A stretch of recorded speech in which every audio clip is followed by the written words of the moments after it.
We have the best players in Disney Lorcana going head-to-head in a tournament. It's being dubbed EU versus NA, and it features 8 of the best North American players and 8 of the best European players, and they're going head-to-head.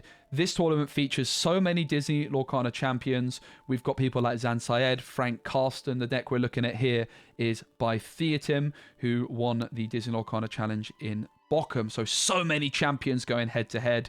Really exciting event. I'm also involved. Lots of the action is being cast on this channel, and there's going to be games that you can watch from this tournament going up on my channel over the next couple of weeks, so make sure you're subscribed for that. I also have played in this tournament. In fact, at the time of recording, the only game played in this tournament was by myself against Dale, and I won it. Let's go. And Dale is an insane player, so I'm really happy with that. Shout out to Card Market, who sponsored the channel.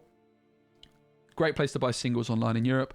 What on earth is going on with this deck by Theim? It's Amber Sapphire aggro. Very interestingly, I met Theim about a month ago now, towards the end of set 5 at a tournament in Paris, and there was an Amber Sapphire aggro deck which performed quite well at that event. So Theim is perhaps being inspired by that, because this deck got one big new tool in particular which catches the eye, which is Alice Savvy Sailor, one of the most exciting cards in the set. I think if Alice was in any other ink color that wasn't Sapphire, she would be considered very overpowered. But Sapphire just doesn't tend to have these styles of decks which don't ramp. Like, there's not a single ramp card in this deck. Ramp things like One Jump Ahead, Mickey Mouse that add extra ink. But this deck doesn't do that. It just plays a normal curve, a card on turn 1, a card on turn 2, a card on turn 3. But the Alice card has Ward, and when it quests, you can give +1 lore to another character and Ward until the start of your turn. So, for example, you play your Alice on turn 3, she's got Ward. On turn 4, you quest with your Alice, you give your Daisy Duck +1 lore, and it gives Ward as well. That is a pretty big deal. Suddenly, your opponent might be lining up that Brawl to deal with your Daisy Duck or your Baloo, whatever it might be, and then you give it Ward, and you can completely shut down their game plan. Alice has big potential with some other cards as well, like there's maybe some meme decks you can do with Alice, where you give the Mickey Mouse Trumpeter Ward, you could give something like a Robin Hood Sharpshooter Ward to protect it. So there's lots of interesting things you can do here, but in this case, it's just a value. It's just a card with Ward, which in a way quests for 3. It only quests for 2, but it quests for 3 because you're giving another character that you will have down on the board +1 lore and Ward. So an insanely strong card.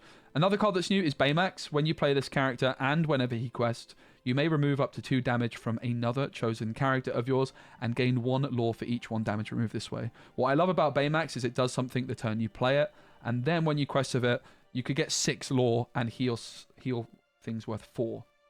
And there's quite a lot of cards in here which can be good heal targets. Things like Daisy and Nala and Anna, all with that 4 willpower. So does Alice as well. You've got Rapunzel and Scrooge McDuck and Kida and Baymax. Like, there's so many good things to heal here. A really interesting card to see is Neverland. Not a card I'm a big fan of, but it's a 1-cost location that gains 1 lore. It's not a card I would ever consider playing myself. So really interesting to see the location included there by Theim. Of course, locations are going to give you a little bit of better coverage against steel decks in particular. And also the Scrooge McDuck Manor, a card I'm really excited to see, because I think this card's probably pretty underestimated. I'm playing Queen's Castle in the tournament. I'm actually subbing in for Moyen, but it's a deck we built together. And Queen's Castle is just so good, just for the 2 lore. So I think McDuck Manor here is a inspired choice by our friend Theim here. Also has Wendy and Duke Wesselton. Who's seen Duke Wesselton see any play recently? No one, never. But they've both got Ward and they quest for 2. I think we saw in the version in Paris about a month ago, we saw the Belle Invited to the Ball card in the deck, which is a 4-cost card with Ward, which when you play this, it gives all of your other characters Ward for a turn. So interesting to see Theim is not playing that card, because that card seemed incredibly good. But I do like to see Sven. It's a card I'm a big fan of. I think it's a card that's quite underestimated. I think Alice plus Sven is a nice little combo. You quest with your Alice, you give something else Ward and +1 lore, and then you use your Sven to ready your Alice, who's of course warded and very, very difficult to stop. So great to see Sven in the mix. I love the deck from Theim. There's also the key to shift lines there as well. Really, really fascinating list. Huge shout out to Theim with some real spice. I love to see it. We're going to start off with the decks which are the most spicy, and then end with the decks that are most boring, because there's some very boring decks, and I'm mainly looking at UNA players. I'm not going to lie, all right? Up next, we've got Kawa. Kawa, I don't think he had too much time to practice. Kawa won the Content Creator Set Champs in Shimmering Skies with Amber Emerald, and has stuck with their guns. It's a deck they're confident on. Goofy, I think, is the only new addition in here. I think Kawa mentioned to me as well he was considering Rue, and maybe if he had a bit more time to practice, because these decks got submitted 1 day after the set came out. So a lot of these decks are not going to be massively tested. But the Goofy in here, very, very similar to Alice, interestingly, but it is inkable, but it also costs 2 more. When this character quests, chosen character gains ward until the start of your next turn, and it has ward. Very strong card as well, and I think it really puts into perspective, if I think this card's good, that really shows you how insane the Alice card can be. The rest of the deck, what we expect. It's going to struggle against Emerald Steel. That's probably the biggest weakness of this deck in mirror matchups, because your opponent has let the Storm Rage on in the mirror, which they can sing with Diablo, and you just don't have anything really that can deal with your opponent's Diablo too well. Okay, there's Sir Hiss. Okay, you've got the Muses. But realistically, your Sir Hiss is going to get removed by one of your opponent's damage spells. It is a matchup that Amber Emerald players can win, but definitely not a great matchup. But I like to see Kawa sticking with their guns, sticking with what they're comfortable with. I think Kawa's victory at the Content Creator Set Champs in Shimmering Skies is quite overlooked. That tournament was stacked. That was a serious bit of competition in that tournament. I got top 8, by the way. Just saying. With Ruby Emerald. But it was a really stacked tournament. It really, really was. Up next, we've got Moyen. So this is the deck Moyen and I built together. I subbed in for Moyen for the first round because he's away. And it made sense, I think, from Moyen's perspective to give me a deck I'm comfortable on. I said I'll play anything I want, but this is a deck that Moyen is familiar with as well, because it's basically built off of the list I played in Seattle. Moyen was my prep partner for Seattle and helped me a lot with the list I ended up playing. But this deck just got so much better. In fact, I think when set 6 was, all the first cards were revealed, the first thing Moyen was kind of talking to me about was, oh my goodness, Amethyst Steel looks like it just got a whole lot better, and that it did. I was able to pilot this deck to victory 2-1 against Dale on Emerald Steel.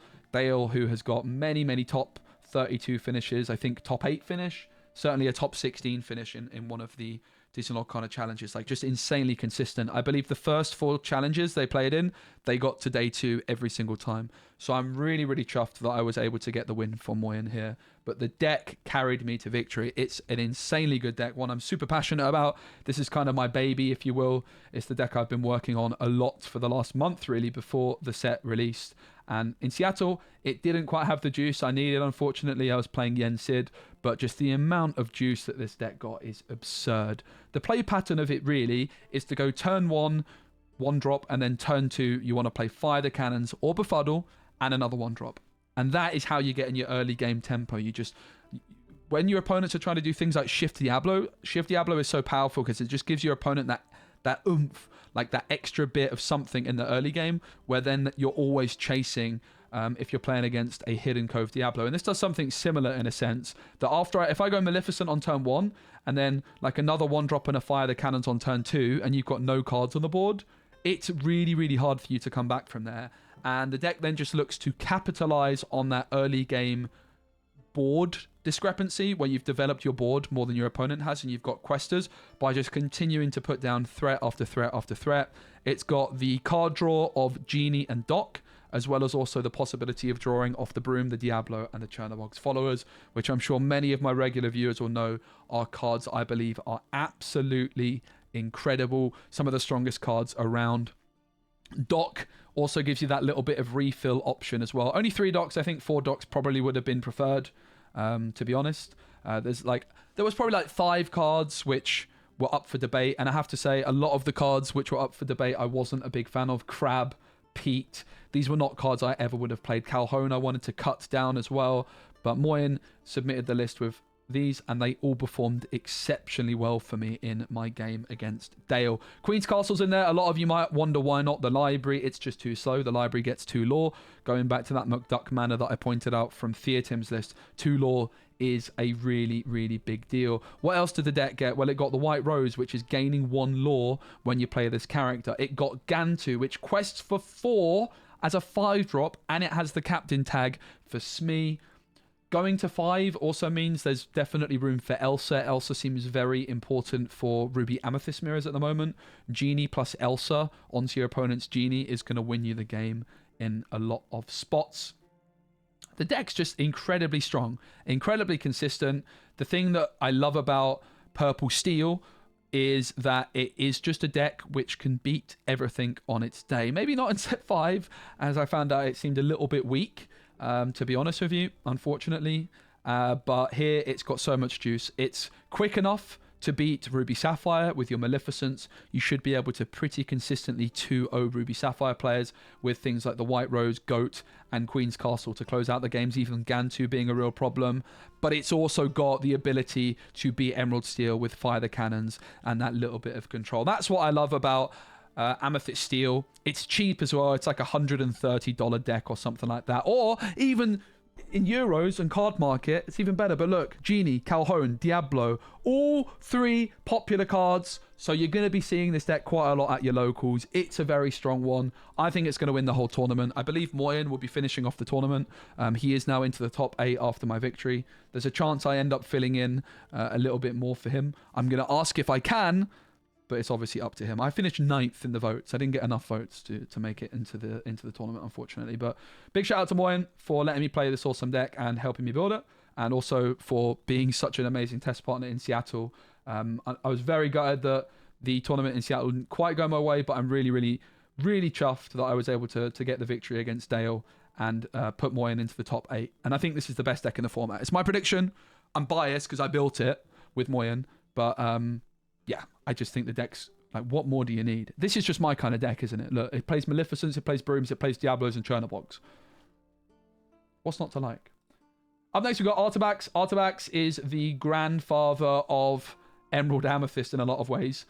We did see him take down this big tournament, so we've talked about this deck already on the channel. I think it's the exact same list that he took down the tournament in Battle Bear with in Germany. He went like 16 games and 0 or something ridiculous to get there. I have talked about this deck already quite a bit before, so I'm not going to go through it too much more in this video, but there'll be a link to where I talked about it more. But big shout out to Artabax, great guy. Also helped me prep for my matchup against Dale, so thanks to Artabax for that.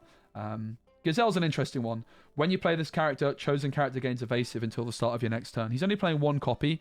This deck is going to struggle against Diablo decks a lot of the time, but I wonder if Gazelle could give you something. Maybe. Not sure. Unless you got Earlmeister, another spicy list. 61 cards. Again, Earlmeister, a lot of the times I see his decks, I don't necessarily agree with the way he builds them. In terms of, he plays lots of one-offs, but he's had a lot of success with it. So who am I to judge? And I love the fact that Earlmeister's gone for something unorthodox. Lilo's in there, Olaf, Rafiki. For me, the first thing that jumps out at me is I'm like, why is there an Olaf in the deck? I would just rather play Chernobyls and Brooms every day of the week, but that's just me. There's 1 copy of Lilo. Bear in mind, this deck was submitted a day after the set release as well, right? So not many opportunities to experiment with. I know Earlmeister was actually away at the time as well, so I probably wasn't able to put any time experimenting with this one. There's a Dale card. This character enters play exerted unless you have a character named Chip. So yeah, there's no Chip cards. So I don't know what's going on with that, to be honest. Moana's in there, which is the same card as Dale, but it's uninkable and it won't go into play exerted. I do think the Moana's a nice card. Peter Pan Shadowfinder as a little bit of a way of dealing with Diablo, but this deck is going to struggle with those Emerald Steel lists. It looks like Rapunzel, Genie, Goat, Merlin, and then the Mufasa, the Elsa, the new Hades card. Triple Elsa to shift onto this Elsa. That's definitely a combo I like. 1 Chernobog. And then this 1 copy of Hades, which if ever there's a deck for Hades, it's probably this one. During an opponent's turn, whenever one of your other characters is banished, gain 2 lore. Very cool deck from Earlmeister. I actually was looking at a similar list myself for Seattle, but with Lanterns. I think Lantern is a really interesting card for this archetype. It's a 2-cost card. I would just play lots of 1-drops and Lanterns, and basically turn 1 you go for like a Chernobog's Followers, turn 2 you play a Lantern and another Chernobog's Followers, something like that. But a big concern about this one is going to be dealing with the Diablo decks. I think there's some odd card choices. I think in particular the Dale stands out like a sore thumb. But big shout out to Earlmeister. We're really hoping that they do well. They make lots of awesome Lorcana content over on Twitch. So yeah, wishing him the best of luck. Up next, we've got R&B. So we're now onto the decks. These are all the decks where only 1 person was playing them. We're now moving on to the more popular decks. So we're on to Sapphire Steel. I believe there's 2 players from the North American team on Sapphire Steel. And there's quite a few interesting things going on with Sapphire Steel, the set that are new. Jim Hawkins' Stubborn Cabin Boy. During your turn, whenever a card is put into your inkwell, this character gains Challenger +2 this turn. So what's interesting with Jim is you can get your Jim with Challenger 2, and then you can shift in this big Jim Hawkins, the rigging specialist.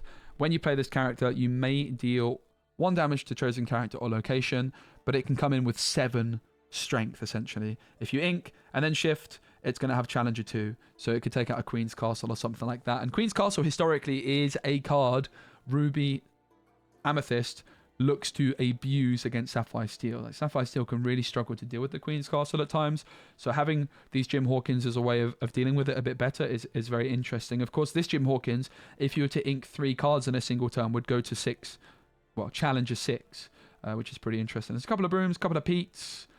Broom obviously could deal with Diablo, but it's probably not going to happen. 4 Tinks, couple of Simbas, there's Vision, there's Sail the Azurite Sea. So no room for Tipo or 1 Jump Ahead. Also no room for Mickey Mouse, but is playing 4 copies of the Fishbone Quill. 2 Grab Your Swords. It's an interesting list by R&B. To me, honestly, this seems a little bit low. Also 61 cards, by the way. Not a fan of that. Just have to say that. It seems a little bit low on removal for Diablo, to be honest.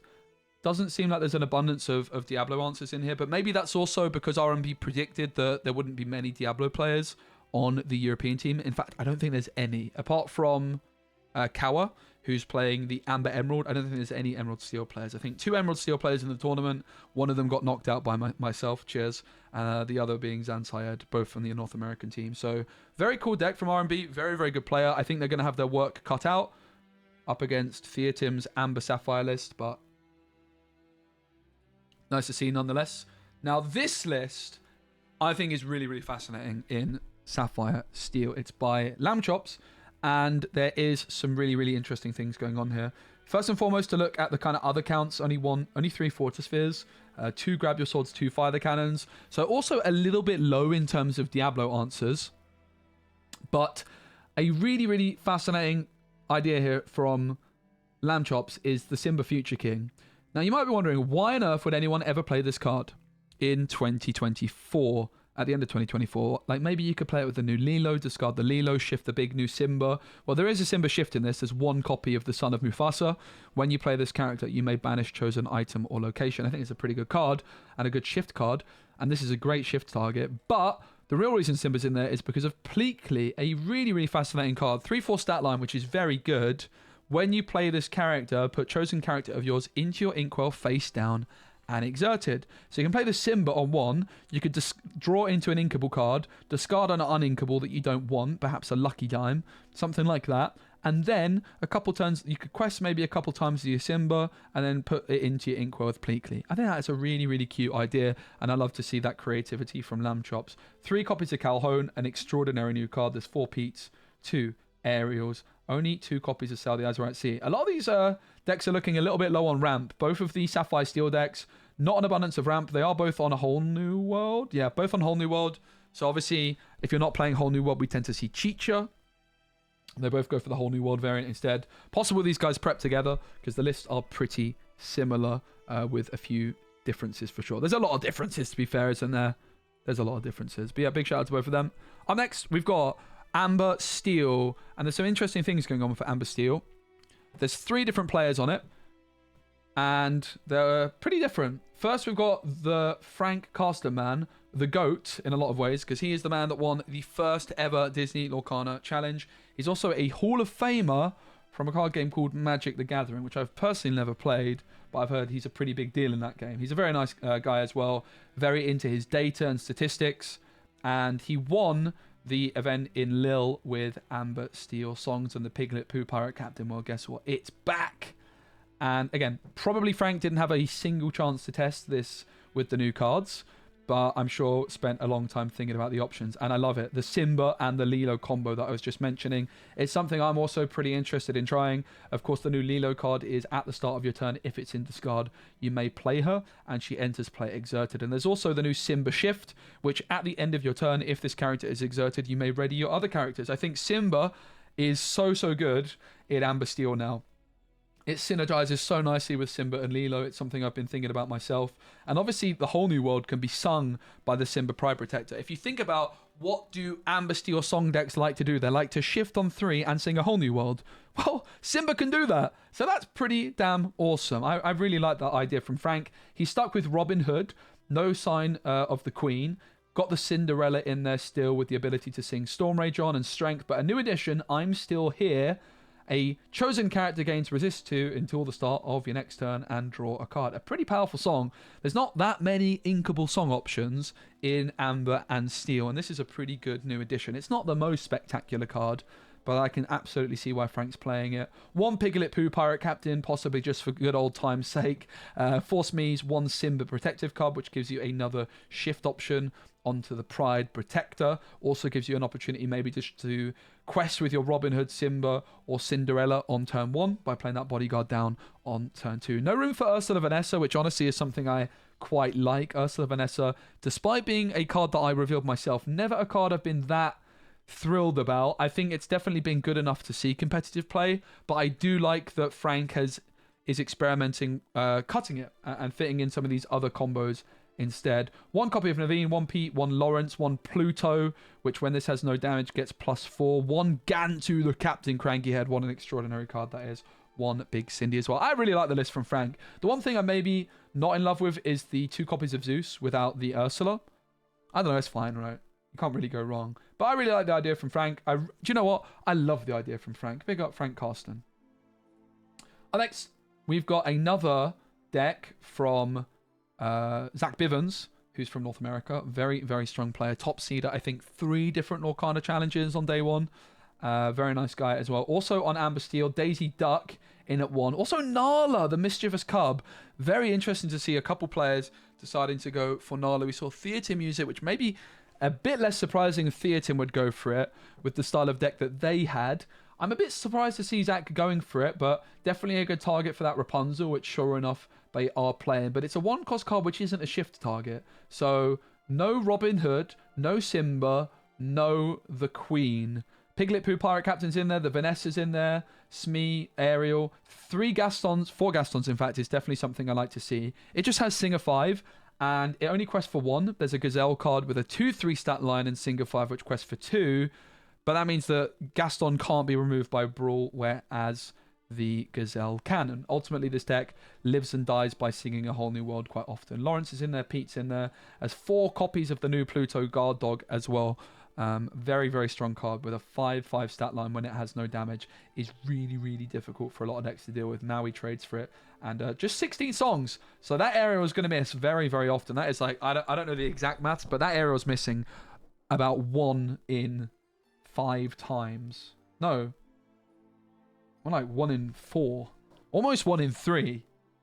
It's like 70% hit rate, roughly. That kind of ballpark. Not very good. Maybe even lower. I don't know the exact maths, but that is not a lot of songs. But the most interesting, arguably, I actually don't like the list that much from Zach. Usually I'm a big fan of Zach's lists, and I'm sure Zach can prove me wrong. I like the Pluto, but if I'm... Maybe me saying I don't like it is harsh. Maybe it's more that I just really like the look of Frank's. I love the idea of the Simba, and Lilo. I really love it, Mr. Carsten. I really, really do. Up next, we've got Brandon DeCandio. This is a deck I'm doing a whole video on that's possibly already out at this time. He was the top seed of a tournament at the weekend and has stuck with this list. It's a really, really interesting list. It plays Happy and Doc with the 7 Dwarfs Mine. Again, there's a whole video on this one, so I'm not going to go into it too much. Pluto's in there. It's just a very, very solid list. And what I like about DeCandio's list here, look, just 4 copies of everything. He's not messing around. None of this, I'm going to play one of these, and one of those, and one of these. It's much more when I view a deck like this, it looks refined. Now, I think arguably over time, what tends to happen with these lists is you start putting in a few tech cards here and there, and then the ratios start kind of change. But when I build a deck, my kind of approach is put 4 in of everything that you want, and then you can start playing around with the ratios afterwards, which is why, I mean, just to kind of compare this list, a lot of it is ×4. There's a few things in there that's just like ×3, and I never would have played this one off Pete. And maybe that's a weakness of mine in deck building. I think there's a balancing act. I think that a list like this is what I might refer to as like a stock list where you just have ×4 of everything. And then you tend to, over time, move towards more something that looks like this, where you have 4 copies of most things, but then some have 3, some have 2, some have 1. So I would imagine over time, Decandio might mix their list up a little bit and change some of the ratios, but it's really cool to see just ×4 of everything. It just looks like a man that knows what he wants. And it's a really cool deck. So big up to Decandio. Up next, onto the more boring decks. We got Seesaw on Ice by Sailor. Sailor from Canada is playing the Maui Shark. 3 copies of the Half Sharp. I'm still unconvinced this is going to make the cut in the Ruby Sapphire decks once the meta has settled, but we will see. It's definitely a very strong card, no doubt about it. Sailor definitely very well known for these Ruby Sapphire decks and has been around the block on them. So if he's playing it, I'm sure it's pretty good. I don't think there's anything else new in this one. Sail the Azuite Seas in there as well, 4 copies of that. A Pirate's Life is an interesting inclusion. Of course, Maui Half Shark is able to get an action from the discard and add it back to hand. And Pirate's Life is a really, really lovely card. It's a card I obviously played in my Robin Hood Sharpshooter decks. Being able to gain 2 lore is great, but just stealing 2 lore from your opponent at the same time is no joke. A lot of the time, Ruby Sapphire decks are going to be left in a position where your opponent's at 18, 19 lore, and you have to remove every single threat. If they top deck a goat, they win, and bam, you play Pirate's Life, and suddenly they need 3 goats to win, and that's going to be winning you quite a lot of games. So I really like the idea of playing a single copy of Pirate's Life alongside that Maui Half Shark. One other Ruby Sapphire deck in the tournament, which is by Ding Cam Pham, also very well known for their Ruby Sapphire decks. I believe that they only added in 4 copies of Sail the Azuite Sea and kept the rest the same compared with their set 5 list, because they said they didn't really have time to practice, and the EU Continentals are in like 2 weeks' time, so you're probably not going to want to reveal your perfect list, is what they said. So not too much to go over on that one, but Sail the Azuite Sea, Ding Cam Pham feeling confident enough to just slip it in there. I think it might have replaced 1 jump ahead, perhaps, and I can see why they might do that. We've got Emerald Steel, and then we've also got Ruby Amethyst to close out the video. This one by Zan Syed, in many ways the GOAT of Emerald Steel. People used to think I was the Emerald Steel guy back in set 3. Well, I think Zan Syed is the Emerald Steel guy these days. Of course, winning Disney Lorcana Challenge Vegas, I think it was, with this deck. Also got a top 32 finish in Seattle. 1 copy of Doc. This is something that we saw the winner of Seattle do, which was Wonderland. 2 Captain Hooks, which is giving you a bit more of a consistent early curve. Can obviously help you deal with locations in the later game as well. Only 1 Arna, which is definitely less than we saw Zan playing previously. Still has those 2 Muses. 1 copy of the new Pluto. And then everything else ×4, including, most interestingly, 4 copies of Hidden Cove. If I was playing Emerald Steel in Seattle, I've been on record saying this, I would have played 4 copies of Hidden Cove in my list. This card is busted, broken. It's possible this card gets banned. I think either this or Diablo needs to go, mate. I really, really do. But let's not talk about that. That's a whole rabbit hole to go down. This card is just absurd, though. Of course, the main thing you're looking to do is shift Diablo into it. And of course, it is a bad top deck in the late game. But it's so cheap to move characters there. It has 6 willpower, and it gives your cards 1 strength and 1 willpower. It's an absurd card. Up next, the deck which I beat, which is Dale's. Very, very similar. Also has that 1 dock. Zan also only on 2 morphs, by the way, which is interesting, and no big Tinkerbells to fit in these other things. Dale, 1 copy of Go-Go Tamago, 1 dock, only 3 Ursula, which is interesting. Also, Zan only on 3 Ursula. That is very, very interesting. That's how tight these lists are. People are cutting Ursulas. Now, one thing I definitely don't like about Dale's list is cutting Prince John down to 3. I can see why they might have done it, but I would always play for Prince Johns. I think Prince John's just a good card all the time. It's just never bad. Okay, it's uninkable. I know it's really hard to fit everything. I just think Prince John is an uncuttable card, because I think a card with Ward that quests for 2 is just fine anyway. It's never really bad. So I'm a bit unsure about cutting Prince John down to 3 copies. I think I would always play 4 personally. It's not the biggest steal in the world. It's like a 1 card difference. But yeah, Tinkerbell's in there, which is something Zan didn't have. And the Tinkerbell, obviously being able to shift onto Morph, is a big threat. 4 copies of Morph for Dale, only 2 for Zan, which kind of makes sense when they've cut the Tinkerbell to also trim the Morphs out. That's how they've kind of made room for this Pluto, as well as those extra copies of Hidden Cove and the Captain Hooks. Very, very interesting build from Zan there. And then the Pluto's also in here. Only 3 Hypnotize, only 3 Brunos, only, well, 3 Hidden Coves. 3 Coves, I like to see more than 2. I feel like 4 Brunos, certainly 4 Hypnotize I would like to see. Yeah, these lists are really, really tight. It's really, really difficult to fit everything. The Pluto absolutely popped off against me, by the way. It really, really did pop off. It was such an insanely tight game against Dale. The lists are different, and I'm just talking about the differences and giving my honest opinions. They're both great lists. They're very, very similar. My personal opinion is that Honey Lemon is the card that should be going into these decks. I think that's an absurd card. The new 2-cost character. Quest for 2, and you can pay 2 ink to discard a card. I would personally be looking pretty heavily at Honey Lemon. It's an insane card. Like, honestly, you could even consider replacing Hypnotize or dropping the Hypnotize count, putting more Honey Lemons in. I'd probably still play both, but yeah. Our next, finally, last but not least, we're going to look at the Ruby Amethyst deck. So we're going to start off with Buonasera, who is from Europe, and then we're going to look at Kendall, who is kind of known as the GOAT of Ruby Amethyst in a lot of circles. Buonasera with Brooms and Chatterbox, no room for Diablo, has the Fin, gone for 1 Crab, but 3 Shadow Finders, 1 White Rose, has got no Rabbits, 4 Super Goofs, 4 Genies, 4... I actually like this one. 3... Okay, I like it, Buonasera. Okay, it's got the Chromicon. Okay, Buonasera, I like your deck. The first I looked at it, I was like, all right, this isn't going to be that exciting, but bam, it is. This is a spicy list from Buonasera. There was some decks in Seattle, which I loved the look of, which are using the Amethyst Chromicon and lots of what you call burn cards. Cards like Pirate's Life, which gain you lore. Cards like Gathering Knowledge and Wisdom. And of course, Goofy. And also Maui Halfshark, Goat, White Rose. All of these are burn cards. They can gain you lore. So I really love this idea from Buonasera to bring this build. Also has the library, Queen's Castle. I'm really excited to see this one in action. It's a deck I'm pretty interested in checking out myself, I have to say.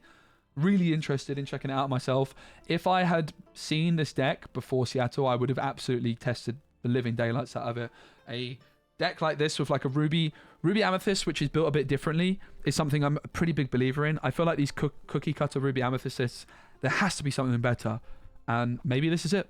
Maybe this is it. I am definitely going to test something like this out on stream pretty soon. So big shout out to Buonasera. Probably a list that's not going to look as exciting is Kendall. No, I'm not. But what a player he is. Why fix something that ain't broken? Only 6 1-drops does surprise me. I'm not going to lie. Only 2 Brooms. No room for the Diablo here for Kendall. 2 Genies, 4 Rabbits, 4 Medusa, 2 Medusa, 2 Tremaine, 4 Queen's Castle. Yeah. All right. That's all the decks. Big shout out to the organizer, Pavel, for doing this. Big shout out to all the players participating, all the casters. Big shout out to Moyen for letting me play this cool deck on his behalf as well in the previous round. The top 8 will be taking place pretty soon. At the time of recording, the first round is done. There's going to be videos on my channel from this tournament, which you can go watch. Big shout out again to Card Market for sponsoring the channel. Maui Halfshark, £22.50. It's on the rise, everybody. It's on the rise. But will it continue to rise? I don't know. Bye.